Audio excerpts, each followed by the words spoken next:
ACCUPLACER Next Generation Arithmetic. Question 1. During an ACCUPLACER practice session, 5 packets contain 11 arithmetic cards each, and 17 extra cards are added. How many cards are there altogether? Option A, 72, option B, 33, option C, 38, option D, 242. The correct answer is option A, 72.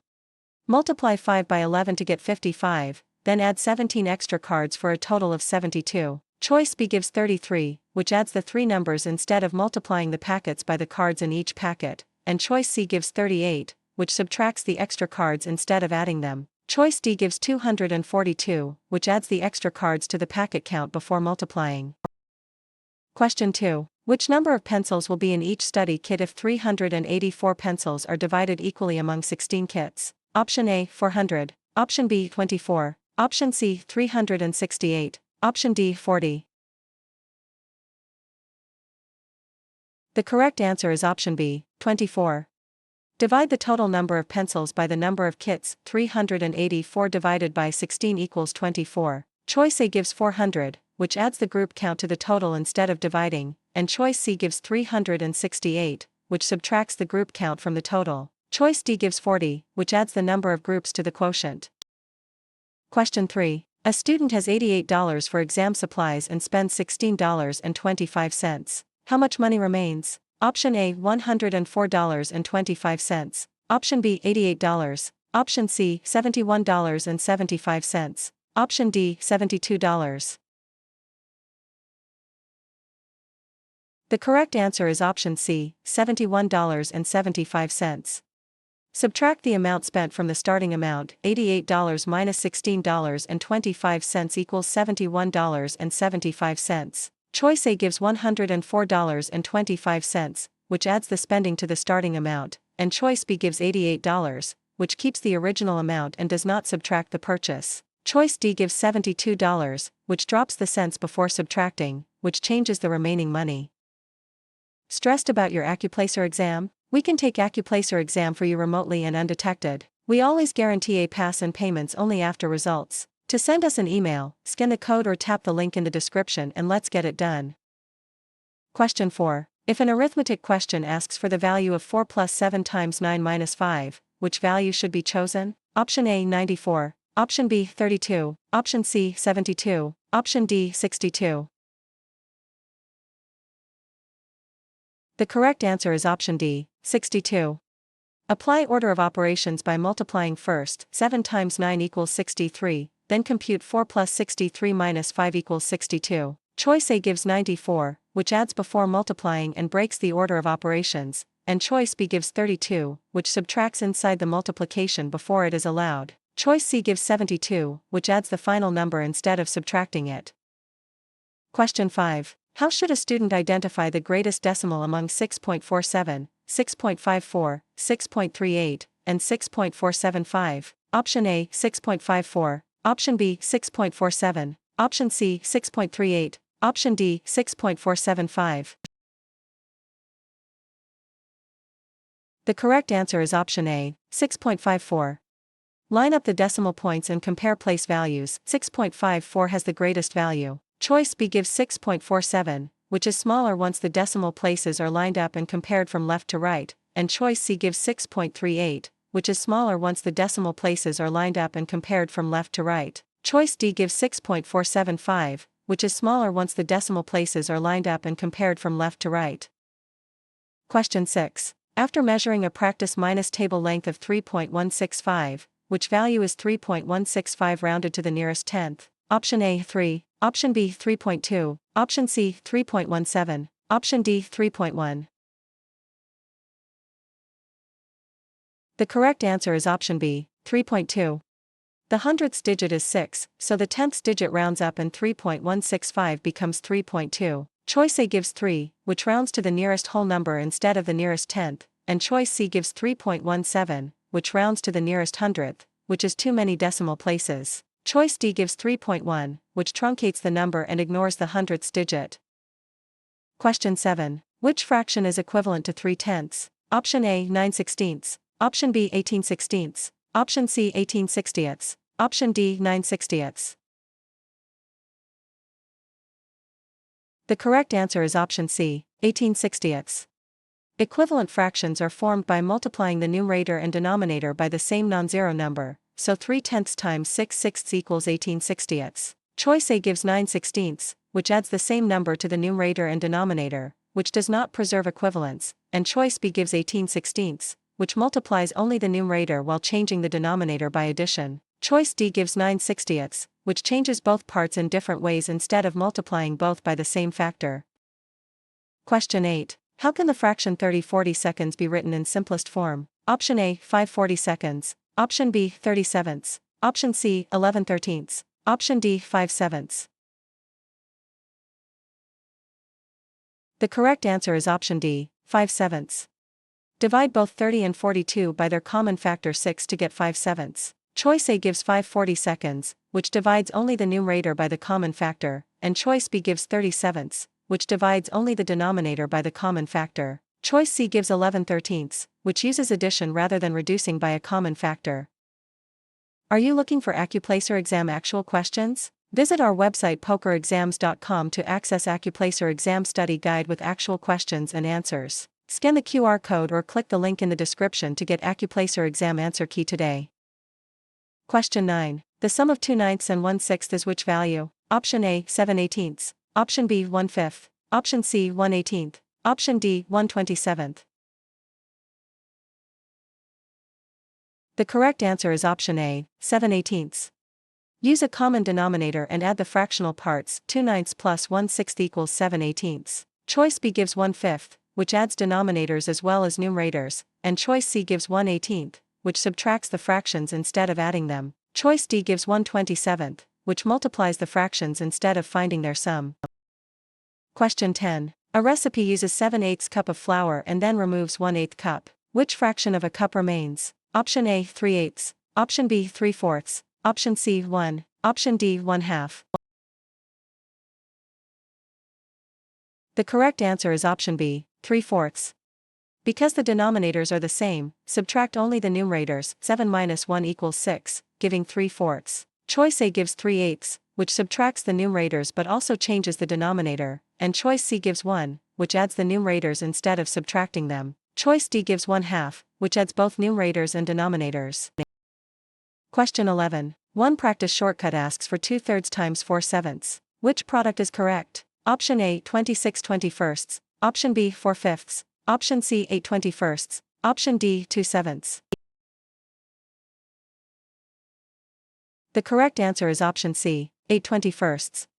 Multiply straight across. 2 times 4 equals 8 and 3 times 7 equals 21, which simplifies to 8/21. Choice A gives 26/21, which adds the fractions instead of multiplying numerators and denominators, and choice B gives 4/5, which multiplies the numerators but adds the denominators. Choice D gives 2/7, which adds the numerators while multiplying the denominators.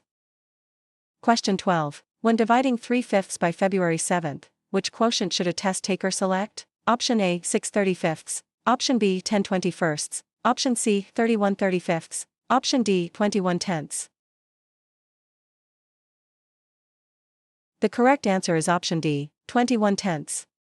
Keep 3/5, change division to multiplication, and use the reciprocal 7/2. The quotient simplifies to 21/10. Choice A gives 6/35, which multiplies by the divisor instead of multiplying by its reciprocal, and choice B gives 10/21, which flips the first fraction rather than the second fraction. Choice C gives 31/35, which adds the two fractions instead of dividing. Question 13. If a student studies 5.5 hours on Monday and 4 1/4 hours on Tuesday, how many hours does the student study in all? Option A, 9 3/4. Option B, 9. Option C, 9 3/8. Option D, 9 1/4. The correct answer is option A, 9 3/4. Add the whole numbers and the fractional parts separately, then simplify. 5.5 plus 4 1/4 equals 9 3/4. Choice B gives 9, which ignores the fractional parts completely, and choice C gives 9 3/8, which adds the denominators when combining the fractional parts. Choice D gives 9 1/4, which subtracts the fractional parts rather than adding them. Question 14. At a bookstore, one workbook costs $19.19 and a set of note cards costs $22.50. How much do they cost together? Option A, $3.31. Option B, $41.69. Option C, $42.69. Option D, $41. The correct answer is option B, $41.69. Add dollars and cents carefully. $19.19 plus $22.50 equals $41.69. Choice A gives $3.31, which subtracts the prices instead of adding both costs, and choice C gives $42.69, which adds an extra dollar that is not part of the purchase. Choice D gives $41, which adds only whole dollars and ignores the cents. Question 15. A recipe uses 1.57 cups of oats per batch. How many cups are needed for 8 batches? Option A, 9.57. Option B, 14.13. Option C, 12.56. Option D, 1.256. The correct answer is option C, 12.56. Multiply the amount per batch by the number of batches. 1.57 times 8 equals 12.56. Choice A gives 9.57, which adds the number of batches to the amount per batch, and choice B gives 14.13, which uses one extra batch. Choice D gives 1.256, which moves the decimal point one place too far left. Question 16. Which disease process often produces sudden facial droop, arm weakness, or speech difficulty? Option A, type 2 diabetes mellitus. Option B, appendicitis. Option C, type 1 diabetes mellitus. Option D is stroke. The correct answer is option D, 300. The combination of sudden facial droop, arm weakness, or speech difficulty forms the characteristic pattern described in the stem. This disease minus pattern recognition item relies on one standard. Recognition depends on the characteristic cluster rather than a single nonspecific complaint. Responses that ignore the hallmark combination of findings do not fit the facts given. Question 17. How should prescription pads or controlled forms be stored? Option A, use items with the earliest expiration first. Option B, verify quantity, condition, lot information when needed, and expiration dates. Option C, notify the responsible person and place an authorized order before depletion. Option D, keep them secured with limited access and inventory controls. The correct answer is option D. Keep them secured with limited access and inventory controls. Restricted documents can be misused if unsecured. Medical minus office operations should follow this rule. Office systems should keep supplies, equipment, messages, and daily workflows available, safe, and traceable. Any responses that allow shortages, unsafe equipment, or undocumented workarounds to interrupt care would be inappropriate. Question 18. Which wound finding should be documented objectively? Option A, record the amount, color, and odor of drainage. Option B, apply appropriate pressure if trained and alert the provider immediately. Option C, use clean non-sterile gloves. Option D, clean from the least contaminated area outward using a new swab for each stroke. The correct answer is option A. Record the amount, color, and odor of drainage. Objective drainage characteristics support clinical evaluation. Safe work in clinical documentation depends on this point. Patient statements, measurements, and staff observations should be clearly distinguished. Options that replace objective facts with blame or unsupported conclusions fail the principle being tested. Stressed about your Illinois real estate exam? We can take Illinois real estate exam for you remotely and undetected. We always guarantee a pass and payments only after results. To send us an email, scan the code or tap the link in the description and let's get it done. Question 19. Which intake question is especially relevant before a procedure involving gloves and adhesive products? Option A, document the discrepancy and notify the provider rather than deleting it independently. Option B, ask about latex or adhesive reactions. Option C, use the approved notation for no known drug allergies. Option D, ask what reaction occurred. The correct answer is option B, ask about latex or adhesive reactions. Contact materials can trigger clinically important hypersensitivity. Infection prevention should follow this rule. Standard precautions apply broadly, while added precautions match the suspected route of transmission. Choices that mix clean and contaminated items or rely on protective equipment without hand hygiene are unsafe or inaccurate here. Question 20. Should a blind finger sweep be used to search for an object? Option A. Lower the patient safely and begin CPR with emergency response activated. Option B. Do not perform a blind finger sweep. Option C. Encourage continued coughing while monitoring closely. Option D. Activate emergency help and begin age-appropriate choking care.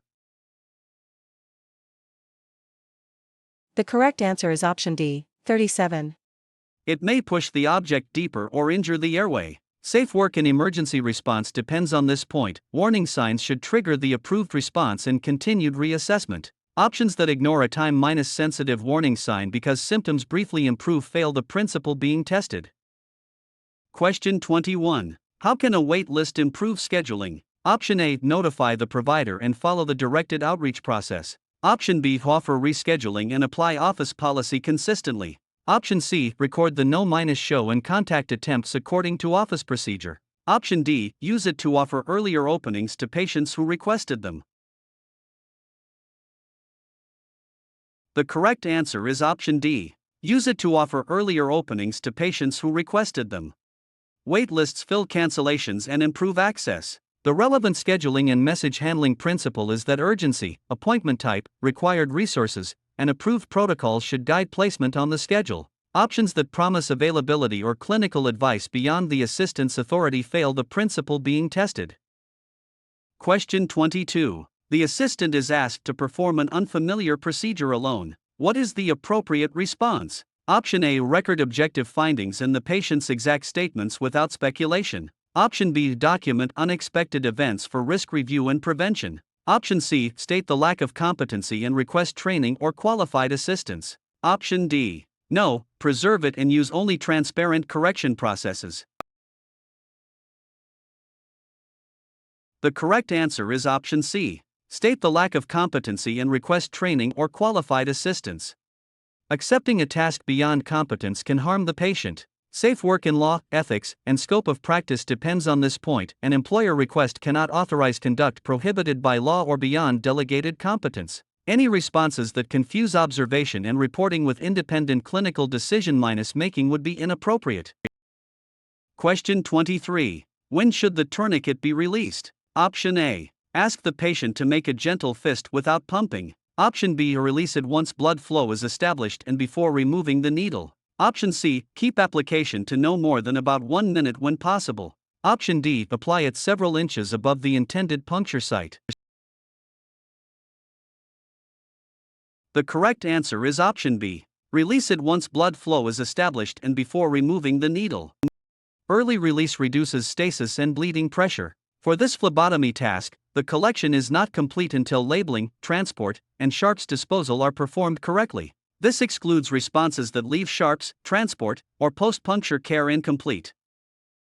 Question 24. What should a patient at risk for hypoglycemia carry? Option A. Carry a measured source of fast-acting carbohydrate. Option B. Irregular weight-bearing exercise such as walking. Option C. Respond without judgment and help the patient identify the next step. Option D. Fill half the plate with non-starchy vegetables and divide the rest between protein and carbohydrate foods. The correct answer is option A. Carry a measured source of fast-acting carbohydrate. Immediate access allows prompt treatment of mild low glucose. A measured fast-acting carbohydrate allows early symptoms of low glucose to be treated promptly according to the care plan. Foods high in fat act more slowly, and waiting until symptoms become severe can create an emergency. Question 25. What should be checked on a walker before use? Option A. Keep the patient covered except for the area being washed. Option B. Hold the cane on the stronger side. Option C. Inspect the rubber tips and frame for wear or looseness. Option D. Protect the area and report the finding promptly. The correct answer is option C. Inspect the rubber tips and frame for wear or looseness. Damaged contact points reduce stability. The safety standard for positioning and transfer is that stable equipment, safe body mechanics, privacy, and patient tolerance must be maintained throughout the movement or examination. The other choices provide access at the expense of privacy or patient tolerance.